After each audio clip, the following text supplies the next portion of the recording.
Bismillahirrahmanirrahim. Alhamdulillahirabbil alamin. Allahumma shalli wa sallim wa barik ala sayyidina Muhammadin amma ba'du. Assalamualaikum warahmatullahi wabarakatuh. Teman-teman yang dirahmati Allah, dalam aturan pernikahan syariat Islam, wanita yang ditalak oleh suaminya itu masih mungkin kembali tanpa harus nikah ulang. Catatannya dia masih dalam masa iddah. Nah, menarik kembali atau bersatu kembali yang itu tidak perlu dengan akad nikah dalam syariat Islam namanya rujuk. Ada beberapa hal yang mesti diketahui tentang rujuk. Pada episode kali ini kita akan bahas.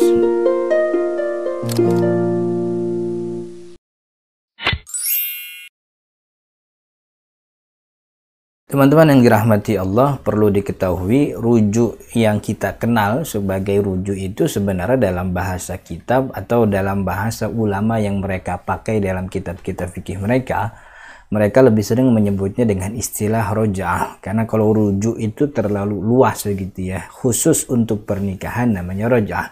Tapi nggak ada masalah kita sebut rujuk saja karena memang itu istilah yang sudah umum. Nah, rujuk atau roja'ah menurut ulama yang ini disebutkan oleh Imam Asy-Syirbini dalam kitab Mughnil Muhtad adalah raddul mar'ati idan nikahi min talakin ghairu ba'inin fil iddati ala wajhin makhsus.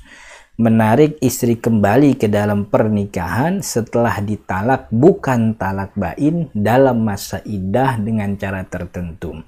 Nah, definisi ini sebenarnya definisi yang sudah lengkap ya, sudah memberikan gambaran bahwa talak itu artinya menarik istri kembali ke dalam pernikahan setelah diputuskan dengan talak itu, dan talaknya bukanlah talak bain. Karena kalau talak bain udah nggak boleh balik lagi, talak 1 dan 2 yang boleh, talak bain yang talak ketiga udah nggak boleh. Dan itu harus dalam masa iddah ala wajhin makhsus dengan tata cara tertentu. Jadi nggak asal narik balik, ada cara tertentu, ada syarat yang harus terpenuhi begitu. Kenapa kemudian rujuk ini ada dalam syariat Islam? Ya tentu banyak hikmahnya. Salah satu hikmahnya ya karena kita punya hati. Hati kita itu disebut dengan istilah qalbun. Qalbun dalam bahasa Arab itu artinya hati berubah. Kenapa dikatakan qalbun? Kenapa hati disebut qalbun? Karena hati memang selalu yataqallab, selalu berubah-ubah. Mungkin hari ini dia merasa tidak cocok lalu dia ceraikan. Mungkin beberapa hari kemudian dia menyesal, dia merasa harus balik lagi. Syariat memberikan jalan untuk itu. Dan ini juga dilakukan oleh Nabi Muhammad SAW. Artinya praktek rujuk itu juga pernah terjadi oleh Nabi Muhammad SAW. Berarti Nabi Muhammad pernah mentalak dan juga pernah merujuk kembali istrinya. Ini disebutkan dalam hadis riwayat Imam Al-Hakim. Dan ini cerita masyhur sekali. Ketika Nabi Muhammad SAW mentalak Hafsah radhiyallahu anha yang merupakan anak daripada Sayyidina Umar bin Khattab. Kemudian ketika ditalak fa'atahu Jibril datang kepada Nabi Muhammad, wahai Muhammad, engkau mentalak Hafsah yang mana ia adalah wanita yang menjaga dirinya, wanita yang lurus agamanya, dan dia adalah istrimu di surga, bagaimana mungkin? Lalu Nabi Muhammad SAW merujuk kembali gitu ya. Tapi ini ya memang agak berbeda. Artinya budaya kita dengan budaya kebanyakan orang Arab dalam hal pernikahan, talak, kemudian rujuk itu memang berbeda. Bagi kita ikatan pernikahan itu sangat sakral, mungkin karena kita orang yang punya adat perasa yang sangat tinggi. Jadi kalau sudah nikah tuh perceraian tuh sangat tabu sekali gitu. Tapi dalam beberapa budaya negara nikah cerai itu bukan sesuatu yang tabu. Itu sesuatu yang biasa. Bahkan mungkin ada orang yang dalam 1 bulan dia nikah juga, dia kemudian cerai juga. Tapi apapun itu, kita alhamdulillah tinggal di negara yang moralitas agamanya masih cukup terjaga. Pernikahan masih sangat dijunjung tinggi. Hal-hal yang memutuskan pernikahan pun masih dinilai sebagai sesuatu yang tidak elok. Dan itu sangat menjaga muruah pernikahan itu tersebut. Kita kembali kepada materi. Nah, rujuk sebenarnya Bapak Ibu yang dirahmati Allah, teman-teman yang dirahmati Allah atau roja itu punya hukum yang berbeda-beda. Artinya, ketika suami mentalak istrinya, lalu dalam masa iddah, haruskah dia merujuk kembali atau tidak, itu bergantung sesuai dengan kondisi dan konteksnya.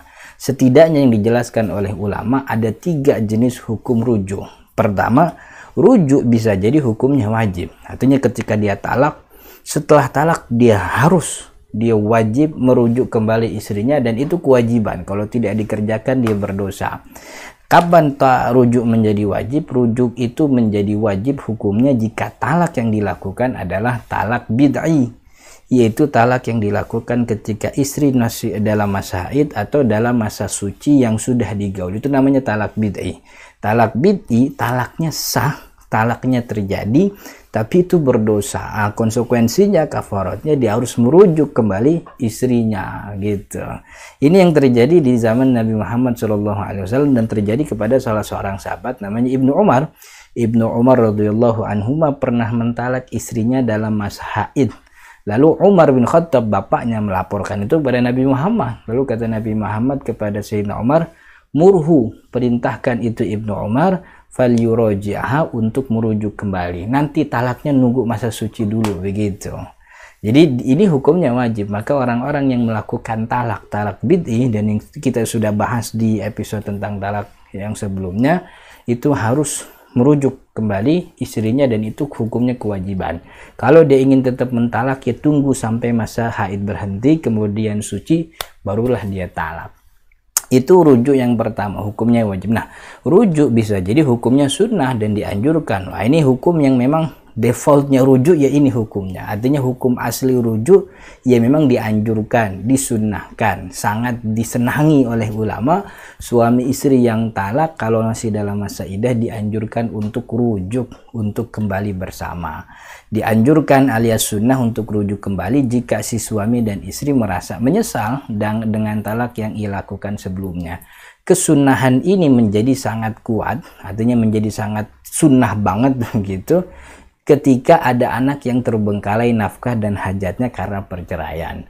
Maka rujuk menjadi dianjurkan sebagai jalan menuju kemaslahatan yang dianjurkan oleh agama. Artinya kan ada maslahat yang terbengkalai, yaitu anak. Karena ada anak, maka kesunahan untuk kembali bersatu itu menjadi sangat tinggi sekali. Dan ini menjadi hukum default, hukum aslinya rujuk itu sendiri, yaitu sunnah. Artinya ketika suami istri melakukan rujuk, ada pahala di dalamnya. Kata Allah Subhanahu wa ta'ala, maka tidak ada beban atas keduanya jika ingin berdamai. Dan damai itu sebuah kebaikan. Damai sebuah kebaikan. Kata Allah dalam surat lain, dalam ayat lain, wala tansawul fadla bainakum, jangan kalian melupakan kebaikan di antara kalian. Suami walaupun ada ngeselin, tapi kan dia nyari nafkah rajin banget. Istri walaupun doyan tidur, tapi kan dia jagain anak, masakin, kerjaannya rapih, beres semua, sayang sama suami dan seterusnya. Maka jangan lupakan kebaikan masing-masing pihak agar perceraian tidak terjadi, agar perpisahan tidak terjadi. Nah, ada justru malah hukum rujuk tuh jadi haram. Orang nggak boleh rujuk gitu. Artinya dosa dia kalau melakukan rujuk. Emang beneran pisah aja bagusnya begitu. Bagi siapa ini rujuk menjadi haram hukumnya jika itu dilakukan hanya untuk membahayakan si istri atau menyakitinya. Artinya biar ini gue tahan, gue nggak kasih nafkah, gue nggak kasih ini, biar dia nggak ada yang ngawinin, biar lah gitu. Jadi emang tujuannya untuk menyakiti si istri. Kata Allah, wala tumsikuhunna diraran lita'tadu. Janganlah kalian menahan istri-istri kalian lita'tadu, untuk kamu sakiti, untuk kalian kasih kemudaratan. Wa may yaf'al dzalika, dan siapa yang mengerjakan itu, faqad dzalama nafsah, sejatinya dia telah menzalimi dirinya sendiri begitu. Ini tiga hukum talak. Nah, bagaimana tiga hukum rujuk? Lalu bagaimana rujuk itu bisa terjadi? Maksudnya teknis cara rujuk itu bagaimana caranya? Insya Allah kita lanjut di episode selanjutnya, episode kedua. Mudah-mudahan ada manfaatnya. Mohon dukungan untuk subscribe sekaligus menyebarkan video ini ke teman-teman yang lain jika dirasa bermanfaat. Hadanallahu wa iyyakum ajma'in. Assalamualaikum warahmatullahi wabarakatuh.